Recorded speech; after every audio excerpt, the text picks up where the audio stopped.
HMPV વાયરસના સંભવિત જોખમના કારણે જૂનાગઢ સિવિલ હોસ્પિટલમાં 2 વોર્ડ અને દવા સહિતની તમામ તૈયારીઓ કરવામાં આવી છે। રાજ્યમાં એચએમપીવીનો કેસ નોંધાતા સમગ્ર તંત્ર એલર્ટ બન્યું।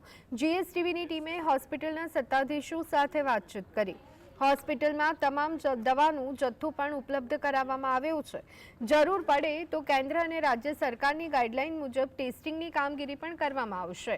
આ કોઈ ગંભીર રોગ નથી, પરંતુ રોગપ્રતિકારક શક્તિ ઓછી હોય તેવા બાળકો અને વૃદ્ધોને થવાની શક્યતા છે। આ રોગમાં ડરવાને બદલે સાવચેતી રાખવાની તબીબે સલાહ આપી છે। સિવિલ હોસ્પિટલ જૂનાગઢ ખાતે હાલ આવા કોઈ પણ દર્દીઓ આવે તો તેઓની સારવાર માટેની પૂરતી વ્યવસ્થા ઉપલબ્ધ છે। જો દર્દીઓની સંખ્યામાં વધારો થશે તો તે માટે પણ અલાયદી વોર્ડની વ્યવસ્થા તૈયાર કરવામાં આવેલ છે। આ ઉપરાંત દવાનો સ્ટોક પણ પૂરતા પ્રમાણમાં ઉપલબ્ધ રાખવામાં આવેલ છે તથા ગુજરાત આરોગ્ય વિભાગ દ્વારા જે કંઈ પણ માહિતી આપવામાં આવશે, જે કંઈ પણ સૂચના આપવામાં આવશે તે અંતર્ગત ટેસ્ટિંગને લગતી કામગીરી કરવામાં આવશે।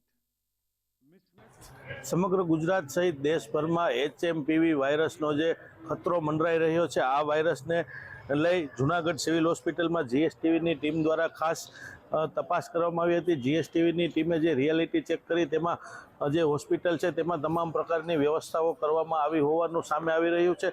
સમગ્ર મામલે જે હોસ્પિટલના સત્તાધીશો છે તેઓ પણ દાવો કરી રહ્યા છે કે જે દવાનો પૂરતો જથ્થો છે તેને પણ ઉપલબ્ધ રાખવામાં આવ્યો છે। ખાસ 2 વોર્ડ તૈયાર કરવામાં આવ્યા છે।